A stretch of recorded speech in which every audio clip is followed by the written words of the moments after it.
Breaking news ಬರ್ತಾ ಇದೆ, ಬನ್ನಿ ನೋಡೋಣ.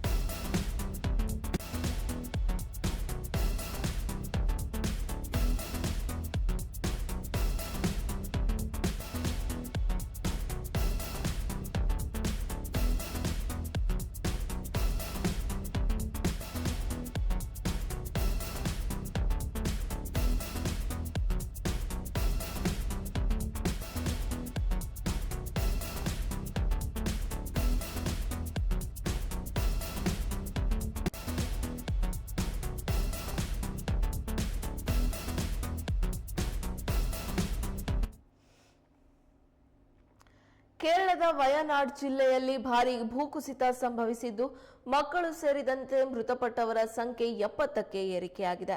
ಹಲವು ಕುಟುಂಬಗಳು ಜಲಸಮಾಧಿಯಾಗಿವೆ. ಕನಿಷ್ಠ 400ಕ್ಕೂ ಹೆಚ್ಚು ಕುಟುಂಬಗಳು ದುರಂತದಲ್ಲಿ ಸಿಲುಕಿವೆ ಎಂದು ಹೇಳಲಾಗುತ್ತಿದೆ. ಇಂದು ನಸುಕಿನ ಜಾವ ಭೂಕುಸಿತ ಸಂಭವಿಸಿದ್ದು ಮನೆಗಳು ಮತ್ತು ಕುಟುಂಬಗಳು ಕೊಚ್ಚಿಕೊಂಡು ಹೋಗಿವೆ.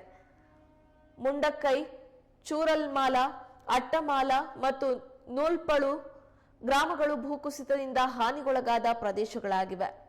ಪೋತುಕಲ್ ಗ್ರಾಮದ ಬಳಿಯ ನದಿಯ ದಡದಿಂದ 5 ವರ್ಷದ ಮಗು ಸೇರಿದಂತೆ 3 ಶವಗಳನ್ನು ಹೊರತೆಗೆಯಲಾಗಿದೆ.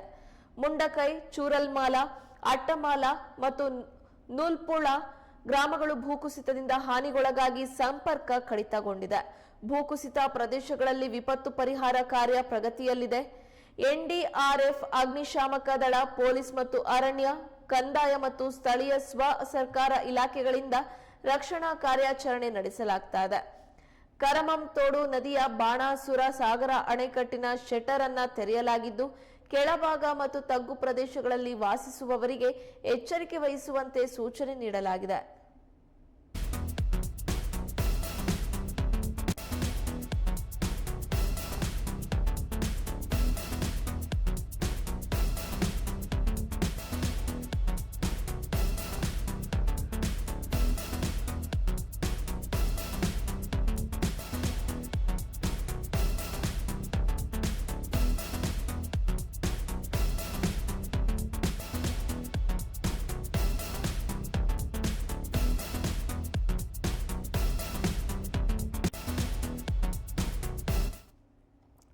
ಕೇರಳದ ವಯನಾಡ್ ಜಿಲ್ಲೆಯಲ್ಲಿ ಭಾರೀ ಭೂಕುಸಿತ ಸಂಭವಿಸಿದ್ದು ಮಕ್ಕಳು ಸೇರಿದಂತೆ ಮೃತಪಟ್ಟವರ ಸಂಖ್ಯೆ 70ಕ್ಕೆ ಏರಿಕೆಯಾಗಿದೆ.